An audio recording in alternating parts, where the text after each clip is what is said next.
All right, what happened was, this is a Honda Pioneer 500 2017, and it would not upshift for me. The upshift was very weak.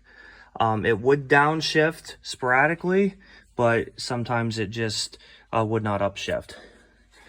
So here's the couple things it could be.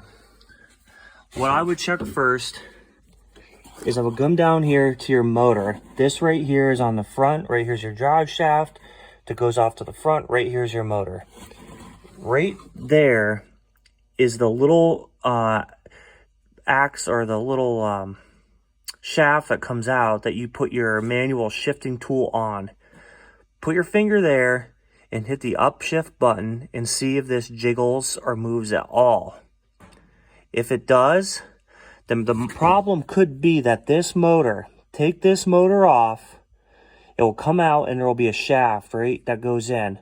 Take the motor off and there will be 2 Allen bolts that go on each side. Take the motor apart, pull this sleeve off, and clean the armature up.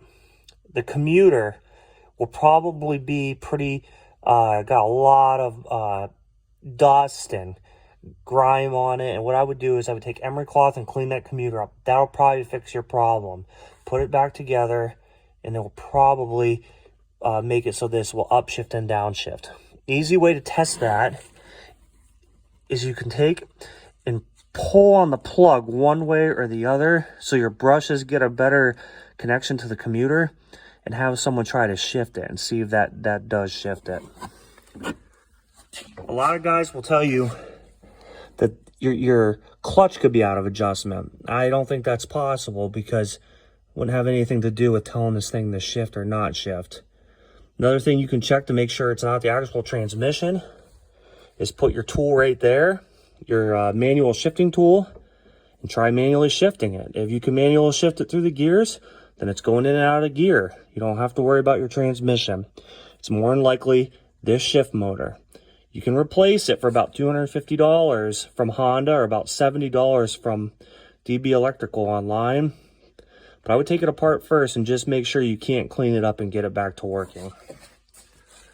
The last thing you can check, which it usually never is, but you can check it anyway, is your shift angle sensor, which is right next to the drive shaft coming out the back of the engine. On this particular model, whoever put it together, ran the wires up underneath of the starter, and they started rubbing. So sometimes that will give you a bad angle sensor code. So you can check that, but what I would suggest is going to that motor, pulling that motor off, taking it all apart, cleaning it up, put it back together, and I'll bet you anything that thing will start shifting smoothly.